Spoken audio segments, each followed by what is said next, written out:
All right, well, let's continue the conversation then around this elective conference of the ANC and what we can expect from this new leadership.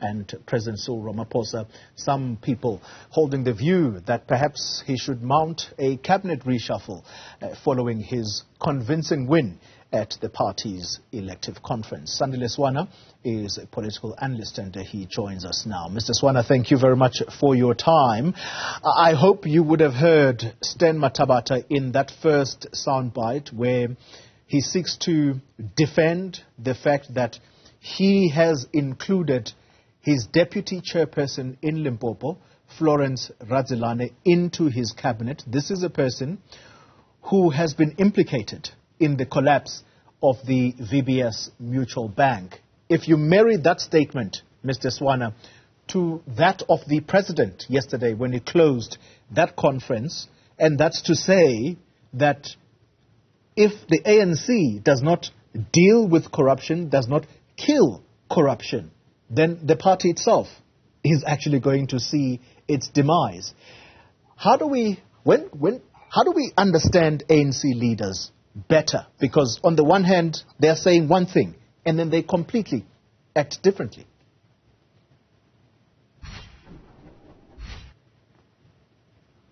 Hello. Mr. Swana, can you hear us? All right. Mr. Swana, I hope you are able to hear me. Are you there? Hello. Only. Yes, sir. I'm here. Please talk to me. Yes. Yes. Now, the issue, of course, I think with the issue of VBS as a starting point, VBS was a major asset and facility that the native population had built for itself, black people, and the African National Congress, through its top officials, has destroyed that asset.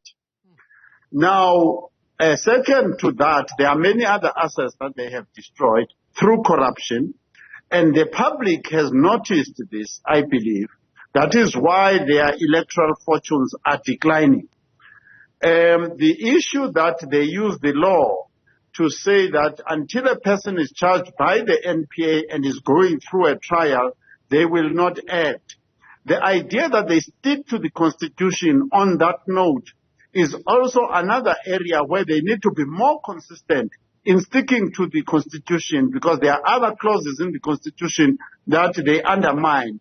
For instance, when one of them has done wrong, as is the case in Phala Phala, and the Constitutional Court and the Constitution says they must act independently and make sure the person is properly processed through the impeachment process, then they ignore the Constitution and they take a so-called party line. So Stan Mathabatha is taking a party line because this was a well-orchestrated looting spree by the top leaders of the African National Congress. The looting of VBS was orchestrated by the top leaders of the ANC.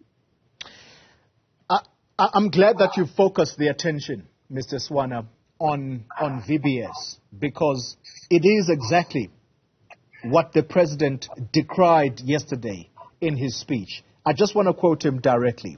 He says, "Corruption in the ANC is a dire threat to the organization and the future of the democratic revolution." How on earth are we supposed to take the leaders of the ANC seriously when Stan Mathabatha can say on national television a day after the president said these words that I've just quoted, he says people need to be given a chance? Morally, this party is completely bankrupt. Can we at least agree on that? Yes, the problem that we have now, they have now put themselves in, is that if you look, for instance, at the fiasco in the UK around the Prime Minister,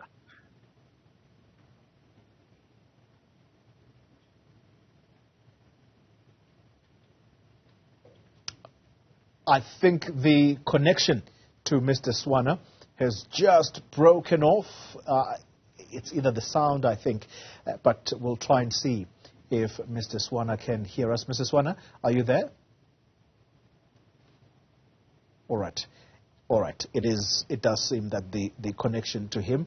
Mr. Swana, let me try one more time. Can you hear me? Yes, there you are. All right. Please continue. So kicked off by the immorality of the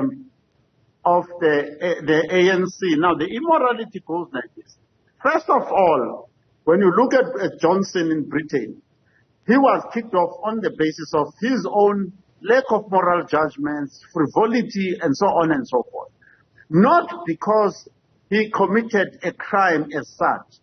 Now, in South Africa, that is what we learned, that we want the NPA, other institutions, to make a judgment before we kick out a member of parliament or a member of the legislature or a member of the cabinet, which means the standard is actually very, very low, the moral standard. And that is where the ANC is caught up in a problem.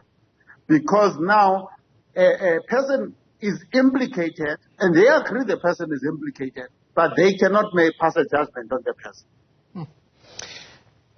Earlier, I had a conversation with Professor Adam Habib, who made the point that the state of the country where it is right now, if we are to use that conference of the ANC, where Cyril Ramaphosa is contested by someone like Zweli Mkhize, who in the middle of a pandemic was accused, including his family, of looting the resources of government in the middle of a pandemic, then he says, unfortunately, as a country, we are in a crisis. We are in a dire state. Is there any chance that the ANC can redeem itself, perhaps looking at what is going to come this afternoon, and those are the NEC members, the composition of those people? Is that what we need to look closely to, perhaps to say, maybe there's a glimmer of hope? There is always a glimmer of hope that one or two or even five members of a particular, any given organization, including a so-called revolutionary organization. In the mid-1970s, it happened to the Communist China, the Communist Party of China, when Deng came up from there. But the difference between Deng and, for instance, Cyril Ramaphosa was that Deng was already an outcast because he had been fighting corruption to the point that he got punished.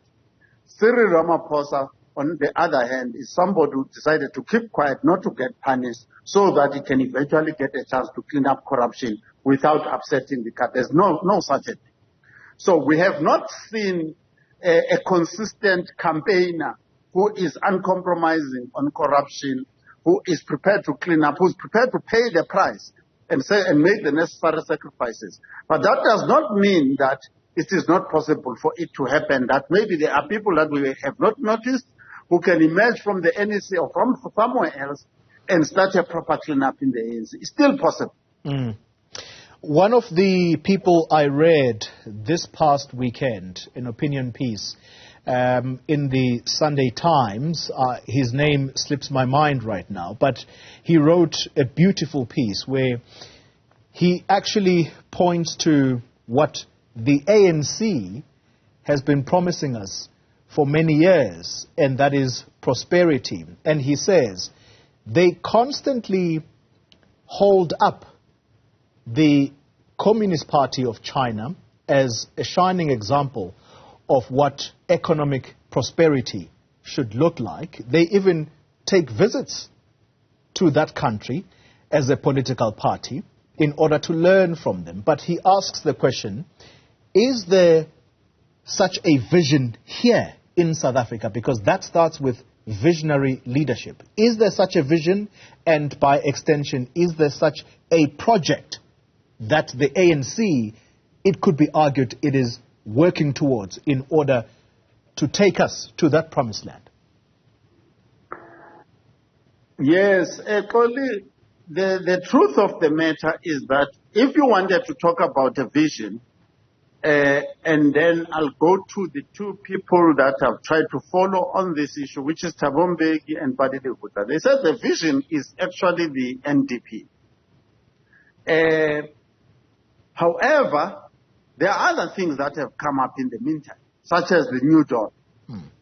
So one day I wrote a message to Zizi Kodwa, since he had become close to the president, to ask him to send me a copy where the new dawn is expounded, it's clarified what it is.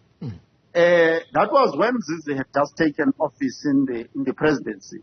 Till today, I have never received that document. And my conclusion is that this vision of a new dawn is not there. It's not something that is specific, that is written out somewhere and expounded anywhere. Similarly, there is no document that is called RET that explains what RET is. So, and there are many documents. You'll remember that Padini Hutla, then they came up with a document, and this Mboweni was still in power at the time. They wrote some economic document, and when he finished reading it, Padini Hutla, he said it's just an assemblage of essays. So, you have a situation where the ANC, since the Polokwane conference, has been on a free flow, where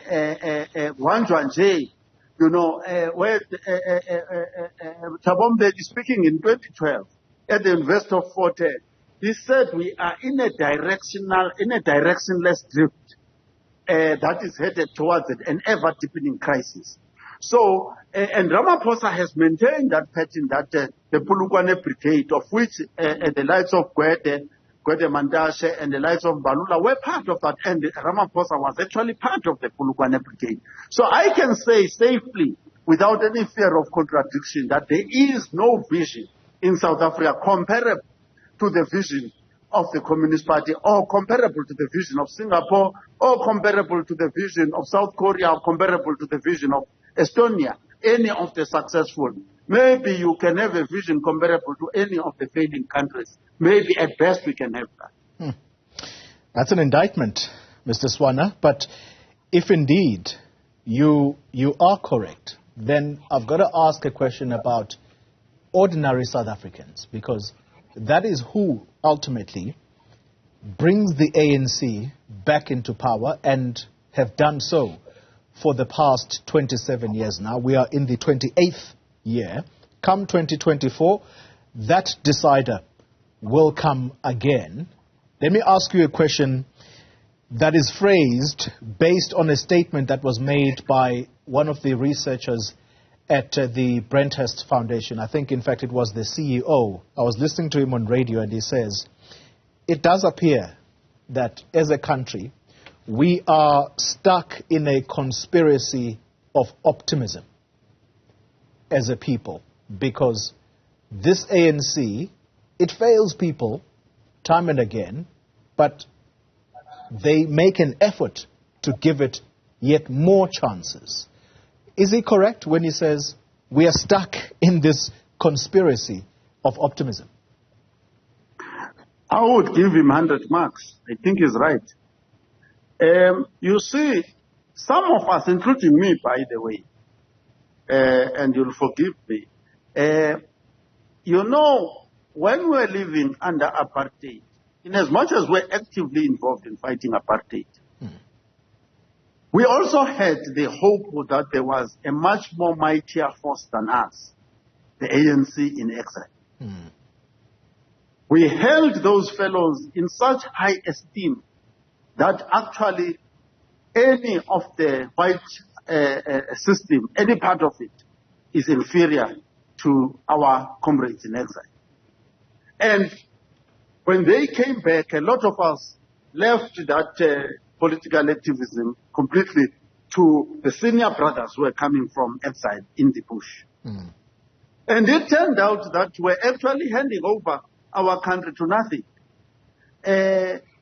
Because when you look at the totality of the period from 1994 until now, and I did look at it, the level of unemployment has increased by 3 times, from about 4.6 billion to about 12 billion. A lot of the statistics, we went out of this junk status.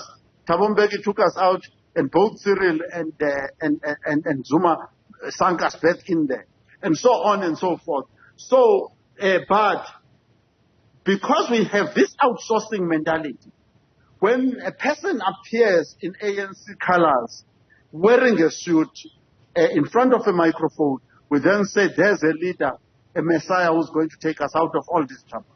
That is the type of optimism that is there. And this optimism revolves specifically around the African National Congress. Mr. Swana, let's leave the conversation there.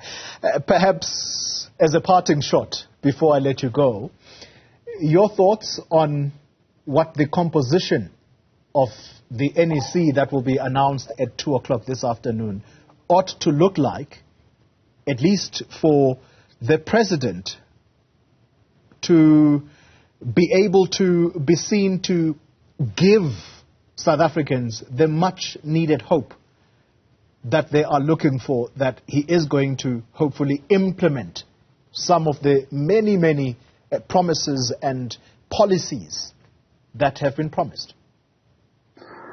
Yes, there are three qualities that an NEC member must have. One is a track record of honesty. The second one is competence, including proper education, proper training, and proper work experience. And the last one is a track record of superior performance. We don't want just performance, but we want people who have a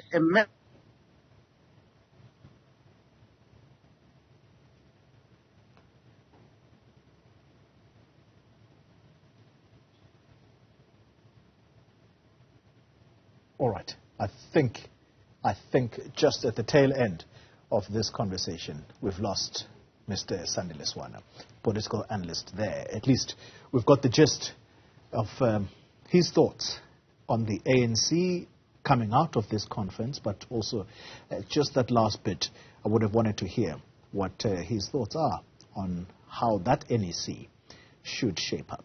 All right, let's give you some international news now. All right, I'm told you're back, Mr. Swana.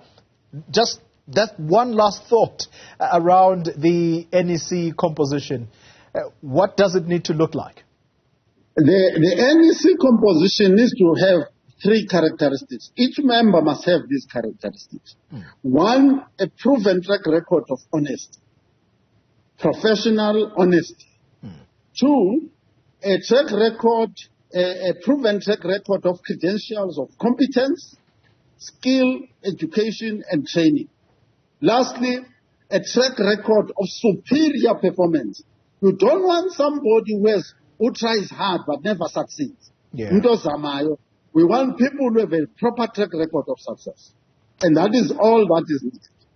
Sandile Swana, let me thank you very much for your time. You know, you can hear the sense of desperation in his voice, because he also emphasizes, as he laughs as I make this point, he emphasizes and even at times breaks into isicxhosa, you know. It's important. People of South Africa really want something that is going to give them hope, that the country is going in the right direction.